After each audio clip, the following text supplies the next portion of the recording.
Hey fans, this is Deborah Lynn Gordon, better known as Ghoul of Your Dreams. Now, I was a zombie in George Romero's Dawn of the Dead, but I was the lead female zombie in Day of the Dead. And you're listening to Tommy Throwback Kovac on Splat from the Past. Rigor mortis is beginning to set in. Hey dudes, welcome to Splat from the Past, the only 80s themed horror and sci-fi show where things could get totally radical. Now today, I will be welcoming another guest from George Romero's classic Day of the Dead, J.R. Bookwalter. He played a zombie in the movie, and then he went on to become a successful low-budget horror filmmaker. He made movies like The Dead Next Door, Robot Ninja, Zombie Cop, The Sandman, just to name a few. And then he's been focusing on producing, and it's going to be great to have him on the show today. And I love talking to people who worked with George Romero. Those movies just mean a lot to me, and it's always good to hear the inside scoop. So, here is my interview with J.R. Bookwalter.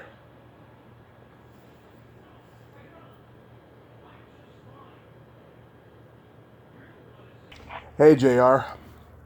Hey, Tommy, how you doing? I'm great. How are you today? Good. Nice to make your acquaintance.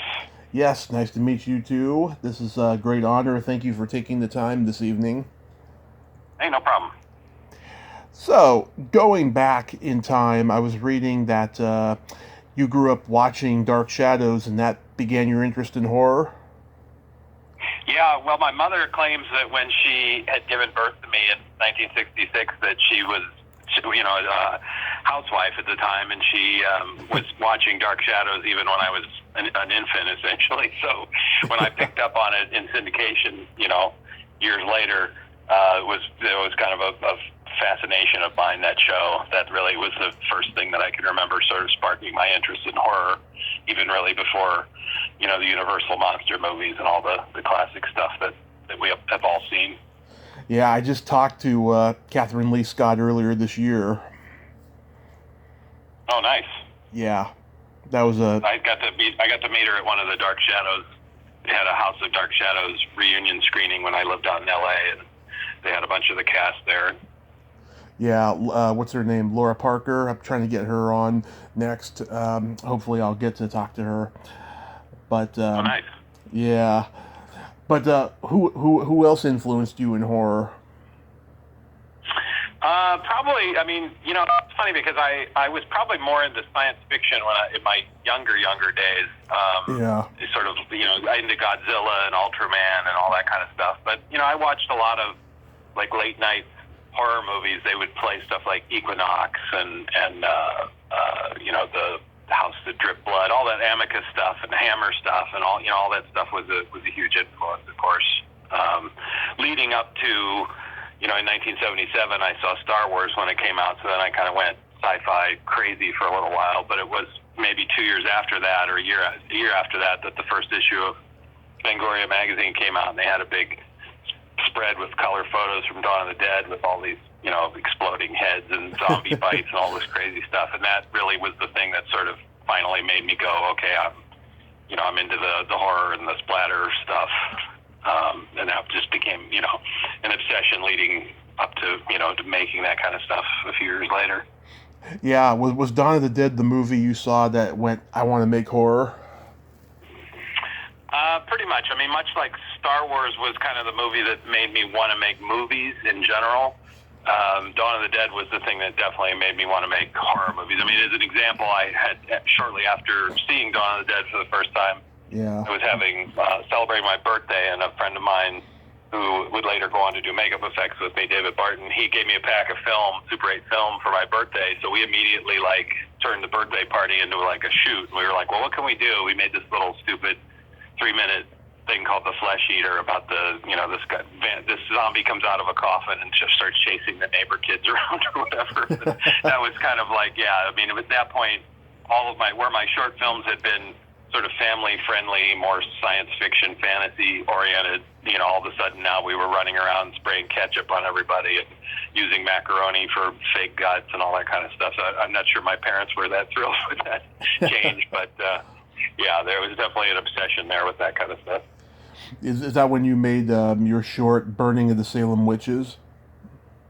That would have been, well, that was around the same time, and that was a school thing because we were learning about, the colonial times and all that kind of stuff. So I did that actually for extra credit, and that was probably less horror than more just silly, to be honest, because half of it is me burning my sister's Barbie doll in various horrific poses. But yeah, that's what that one was all about. Yeah, Super 8. Yeah, Super 8. Yeah, I made probably over, from 1978 to when I did that next door, which is also Super 8. I mean, that I probably did 40 or 50 short films. I did a lot of stuff where I would just goof around, stop motion animation, that kind of stuff that never was actually a finished movie, but I had probably 40 that were, basically done in some, semblance. Yeah, I miss those handheld cameras. I mean, look at the action sequences in The French Connection. William Friedkin used a handheld camera for those scenes. Yeah, there's something. I mean, especially now because we have iPhones and all this stuff that takes all this great HD or even 4K video, but it all has this image stabilization built in now, which is it's great. It's hard to get a bad shot, but I kind of miss that. There's something about the handheld look that I think is becoming a lost art, certainly nowadays. Yeah, I mean, everything's digital now, and just everything's just fast-paced, quick. It's not the same anymore without film, but it's a lot easier to shoot. Yeah. So, how did you get to be a zombie in Day of the Dead? I had gone straight from graduating high school in 1984 to the Art Institute of Pittsburgh, and my mother was the one that was sort of like, you're going to have to go somewhere. So I picked Pittsburgh because it was only 2 hours away, and that's where George Romero made his movies. My ulterior motive was to try and, get involved with filmmaking scene there. But I had to go to school. So I picked the Art Institute of Pittsburgh, which only had photography school at the time. They didn't have any kind of film. And I had heard about the Day of the Dead was in production or about to be in production. So I went to the Art Institute of Pittsburgh. They have like a office where they help you get hired, basically. And I said, can you call them and, find their number and see if you can get me some kind of job on this thing? And they were willing to meet with me, but the problem was, my school hours were like from 1 to 5 right in the middle of the day, and that just kind of, Monday through Friday, so it just wasn't going to happen. But the woman on the phone was very nice, and she's like, well, if you're interested, we have a big extra day coming up, and you can come out and be an extra. And I'm like, you don't have to tell me twice.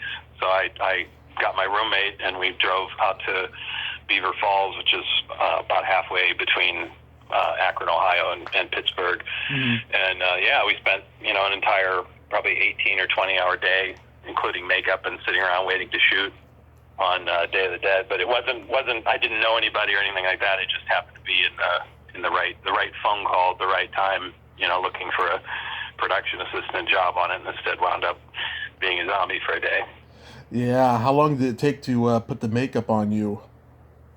Well, that was the easy part. I mean, we got there at the crack of dawn. I mean, the birds were singing essentially when we got there, and they put us in wardrobe, and then ran us through. They had a whole factory basically where they did the makeup and stuff. We were ready probably within an hour of getting there, maybe. I think in costume and everything, but then it was just sitting around all day doing nothing because they were just they needed us later in the day. But we had to sit there and wait, so to hurry up and wait, the old Hollywood thing. But I don't think we actually shot anything until after 9 p.m. probably. So we were, it was good, at least 12, 13, 14 hours. I mean, they fed us lunch, and Tom Savini had a Betamax VCR that, they kept bringing out like tapes of like Goldfinger and all these different movies just to keep us entertained. And, but it was fun. I sound like I'm complaining, but that was like one of the best experiences of my life, and it was totally worth it by the time we actually got on the set, and Romero was there, and most of our direction was from John Harrison, the assistant director. But I was in the scene where shoots himself in the mouth. I basically come through the door, and I'm in fairly prominent in a few shots there. I'm the zombie with the half of the sleeve missing. Mm-hmm. That was a blast. That's awesome. Yeah, I think that Day of the Dead is George's last great movie, and then after that, I think his movies got kind of demonetized by the studio system, and they never quite lived up to his vision again. You know, that era. That era of, like, you know, from Night of the Living Dead to Day of the Dead, to me, those were the most groundbreaking horror movies ever made in that period. No, absolutely. I'm a huge Romero fan, of course, but Yeah. I always said I would take any one of George's worst movies over anybody else's best movie. Probably, I love them all in different ways. Yeah, Dawn of the Dead's my favorite. That's like one of my go-to horror movies on Halloween, and it's a very special movie to me. But Day of the Dead has grown on me over time. I didn't like it at first because everyone's same here. I was all excited to go see it, especially being in it, and Yeah. it's just so disappointing knowing that he wanted to do something much bigger than what he wound up being able to do. You know, the budget was drastically cut. And he had to rewrite, the script quite a bit. But I still think, it's funny because over time that became more of a favorite. I think once you get past that initial disappointment, I've had that with a lot of movies. I was talking to somebody recently about Texas Chainsaw Massacre 2 that I was originally really disappointed with that, and now, it's not my favorite of the series, certainly, but it's one of my favorites. Yeah, it's one of my favorites too. Yeah, I think that that Dawn of the Dead is great, and Day of the Dead is just as great. But yeah, I mean, it's a talking heads movie, and everyone's yelling at each other, and there's just not enough zombie action, And the funny thing is, a month after it came out, Return of the Living Dead came out, and Roger Ebert said, "This is the movie that Day of the Dead should have been." Yeah, well, that was the problem. Again, you had two of those movies in the same summer. And of course, I went to the theater to see both, but you're right. It was sort of like, it's hard to compete when Return of the Living Dead is so damn entertaining. It's on a different level altogether. But Yeah. Now, this very funny story I was reading that while you were attending the Art Institute of Pittsburgh, your apartment got robbed, and that was a sign for you to go back home, and that's when you met Sam Raimi. yes, within 30, 45 days, something like that. Yeah, what happened was I think I was looking for an out at that point anyways. I had completed the first year it was a 2-year school, and I had just started the second year, and I just knew it wasn't what I wanted to do anyways, so it just so happened that this incident happened. My roommate and I had moved out of a nice, secure building and up the hill where it was a little more sketchy, and I think they were casing us as we were moving our stuff in. But yeah, as soon as I was robbed, I was sort of like, you know what, I'm done with this. I'm going to come back home. And I literally was just a bum, sitting around flipping through back issues of Fangoria or whatever, and I stumbled across that article on the Evil Dead that I had read, years earlier. And sort of the light bulb went off over my head, and I'm like, oh, well, these guys are only 4 hours away, a little bit north of me in Detroit. I said, maybe I'll try and get a production assistant job on that, and sort of the rest is history, I guess. Yeah. Wow. It's so then you started making movies. I'm going to mention some you've made. Tell me anything you remember about making them. The Dead Next Door. Well, there's so many stories because that one took about 4 years from start to finish, even though the bulk of it was shot over the summer of '86. But I mean, probably the classic story is towards the end of the production, where we drove a couple of cars down to Washington, D.C. to steal the shots of the zombies on the White House fence, and nearly got arrested by the FBI, CIA, the White House police, and basically everybody else that you could possibly be arrested by in Washington, D.C. Yeah. But because we were shooting Super 8 film with this tiny camera, they sort of just passed it off as a student thing and let us go. And not only that, we actually got to shoot the rest of the shots that we needed with their blessing. So I would not advise attempting that nowadays. In today's climate, you can't even get close enough to the White House to see the same view that we shot in that movie. Yeah, and Sam financed the movie. That's correct. Yeah, most of it. Yeah. Yeah. Did Bruce Campbell do ADR for the movie? Yeah, what happened is we kind of got to the post-production and everything was very slow. We had finally locked the video part of it, the picture part of it, around the end of '88, and that just left the sound. And what happened is I had a friend that was going out to LA on the Greyhound bus to work on makeup as a makeup effects assistant on another show, and I just tagged along just for the heck of it because I had nothing else going on at that point.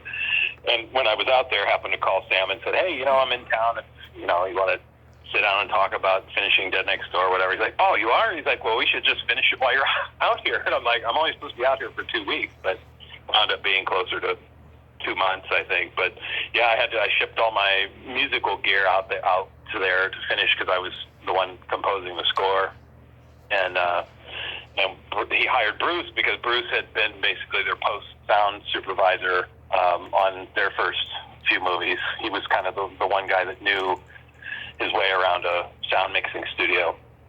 So Sam hired him, and I think Bruce was between gigs. He was really trying to just go full on as an actor, and I think Sam was probably doing him a favor at that point because I don't think there wasn't anything else going on at the time acting wise. So he was looking for something to do. So yeah he came in, and Bruce was just exactly like you see him at conventions or on, in most of his performances. He was just an affable, friendly guy, and just, came in and just really set me straight as far as what the post-production process is. Because I went into it thinking, oh, well, I know how to do this stuff, and I knew nothing compared to what he taught me essentially. So he just kind of held my hand through the whole process, and in the process of, since we had to redub the whole movie, since we didn't have access to all the actors.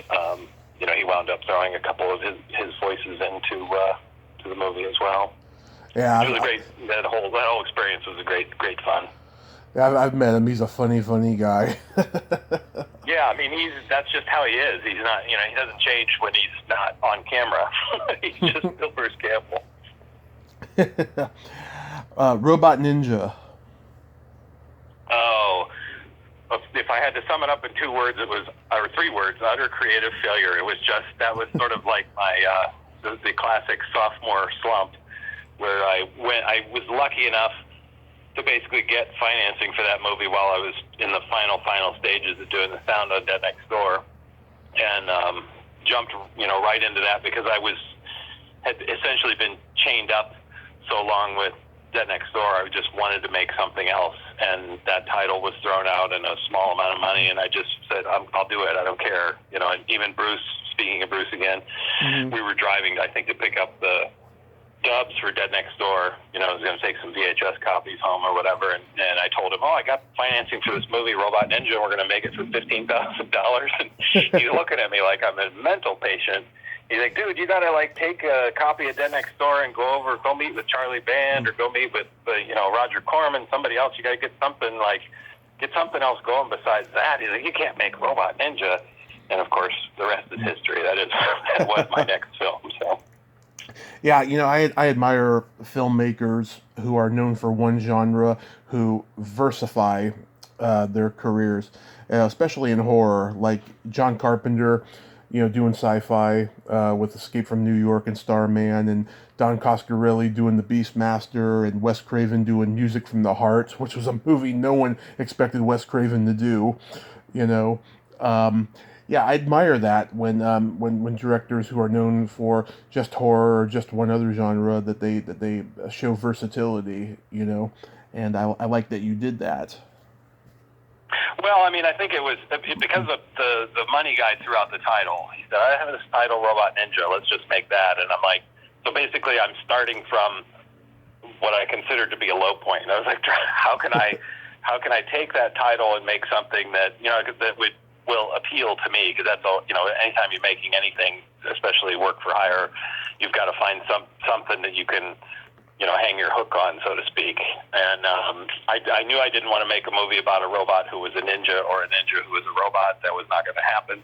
So I had to figure out a creative way to get around that problem. And, grew up reading comic books and was a big fan of comic books, and Batman, of course, was a huge inspiration and all that stuff. So I basically just sort of reverse engineered that title into something else that I thought, I could make. And I still think it's kind of funny because when it came out on Blu-ray last year, a lot of people who had never seen it before were surprised that there was that it's sort of prescient now, with all the sort of the anti-superhero movie compared to all these, huge movies. I mean, that just goes to show you in 30 plus years how the market has changed. Because at the time there was hardly any, especially low budget superhero or any big budget superhero movies were unheard of.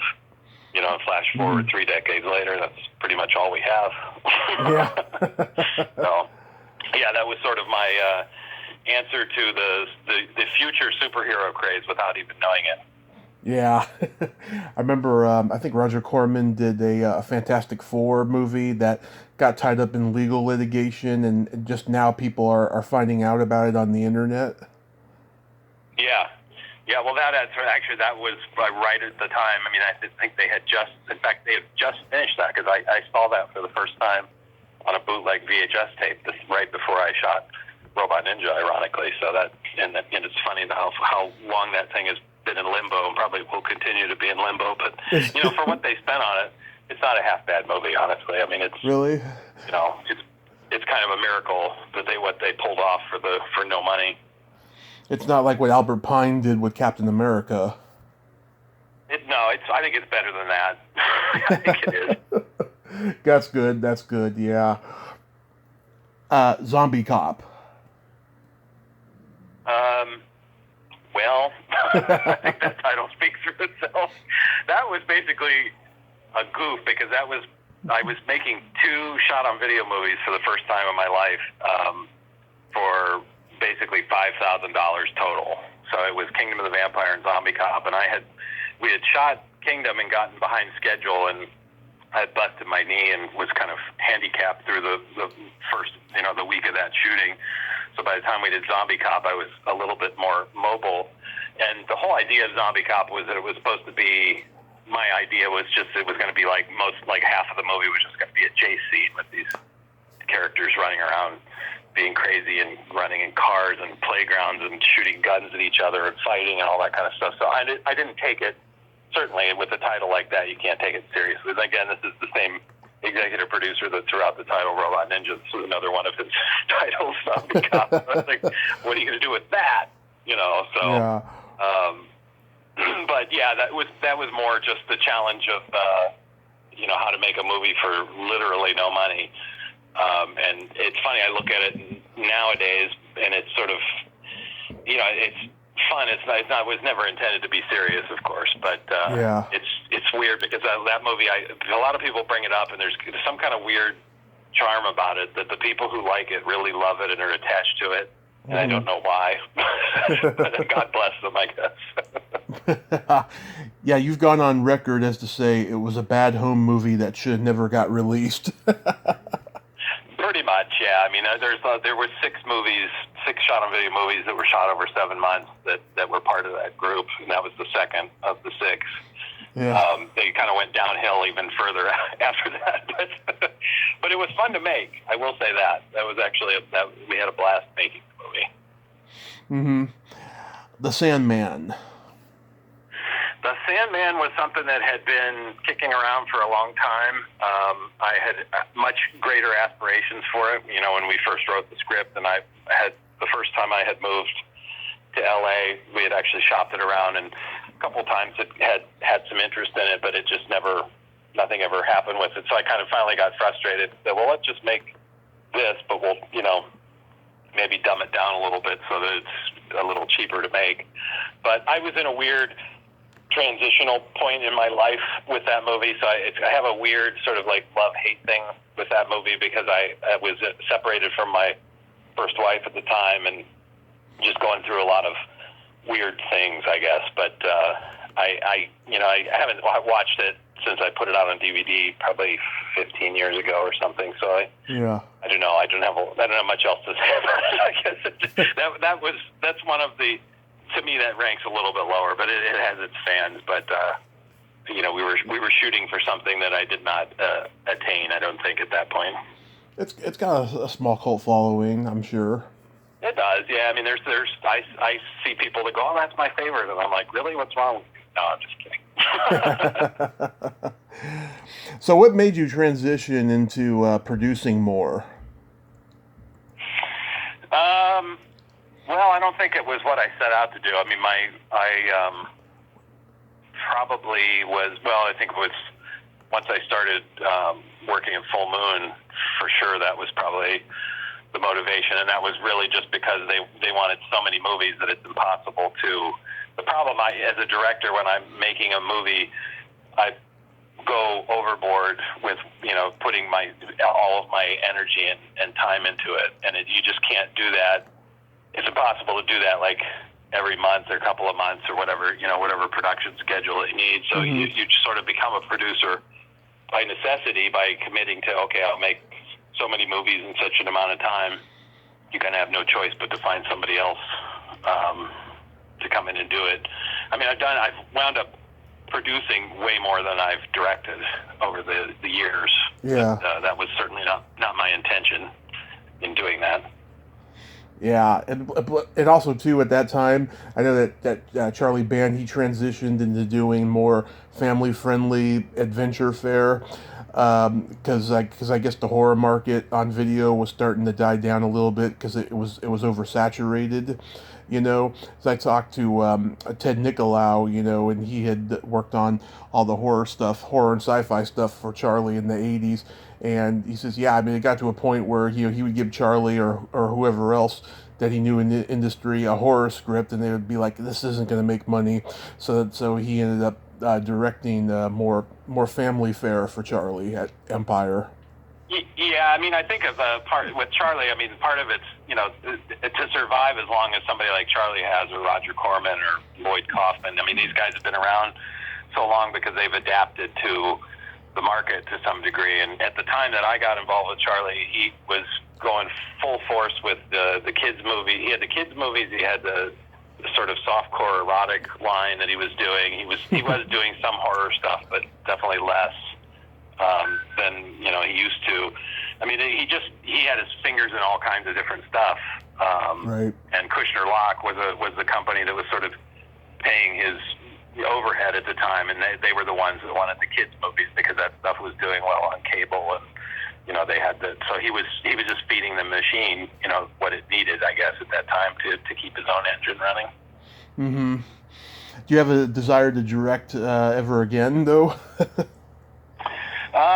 Well, I tell people I'm semi-retired because it's been so long at this point. In the last experience was not very positive with stingers, or whatever it's called now, mega scorpions, whatever Charlie released it as. Yeah. But I kind of walked away from it going, this is not what I got into this for. So I try to never say never, who knows. But life kind of got in the way over the years, and I wanted to just have settle down with a nice girl and have kids and all that kind of stuff. And then it's kind of hard for no budget movies, it's kind of hard to put everything on hold and run off and make a movie, when you have mortgage payments and all that kind of stuff to deal with. So the sort of business end of it took over. And I don't know, one of these days maybe, we'll see. I certainly have a handful of scripts that I never got to make that I would love to see made one way or another. But the market's just so not good, these days. Yeah. There's way too much product, and, I don't think there's... that maybe anybody needs to see my stuff more than anybody else's at this point. I don't know. Yeah. But who knows? We'll see. You mentioned too that you've done musical scores for your movies. What instruments do you play? Well, I mean, I barely played keyboard. I was more of a hobby of mine. Man, when I was in school, I was in band. I played trombone and baritone, and then eventually I would just doodle around on Casio keyboards or whatever, and over time I sort of accumulated a bunch of synthesizers and drum machines and all kind, sequencers, all that. I was really into that stuff for a number of years, and that was just happened to be the time period when Dead Next Door, Robot Ninja, Skinned Alive, Ghoul School, those movies were made. So I wound up basically doing the score for those just out of, initially because I wanted to, because I just thought, oh, this is a cool, John Carpenter does his score, so why can't I do mine? Well, the difference is that I suck at it, and John Carpenter doesn't, but I didn't quite realize that at the time, so I did it anyways. And, but it just over time, eventually I just kind of, it wasn't that I lost interest in it, I just, was more focused on making stuff, and by the time I did movies like Kingdom of the Vampire and Zombie Cop and that stuff, because we were cranking them out so fast, and I didn't, I had kind of gotten rid of a lot of my musical gear at that point. I would let other people, step up to the plate that were better at it than I was, like Matt Walsh and people like that. So yeah, and of course John. It's not something I've kept up with, unfortunately. Yeah, and of course John Harrison. He composes, he directs, he does all that stuff too. Yeah, absolutely, and I mean that was another huge influence, of course.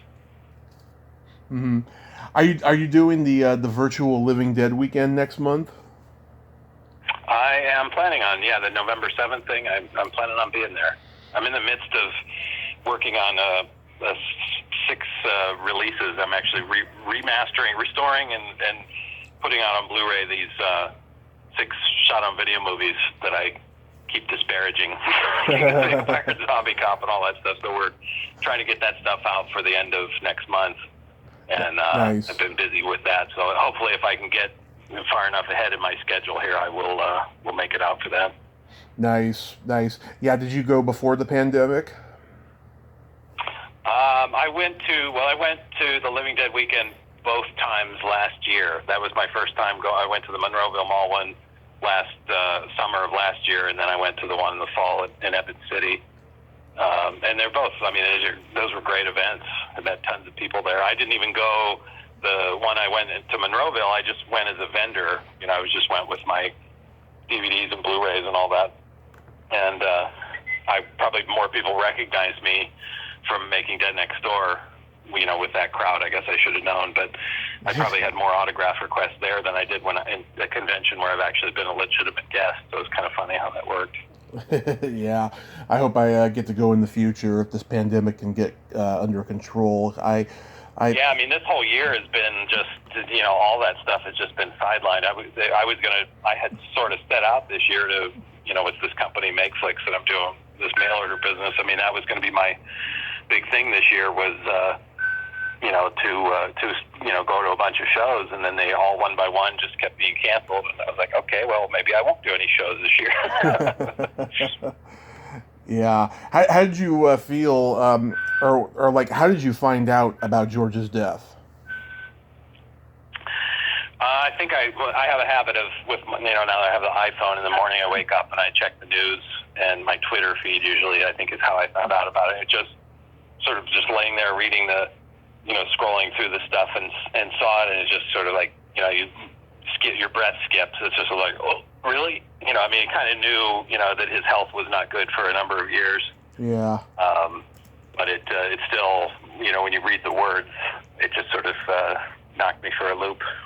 Yeah, me too. I cried for a few days because he died just before I could meet him at this convention, which ironically got canceled because of one of the fires that was going on here in California.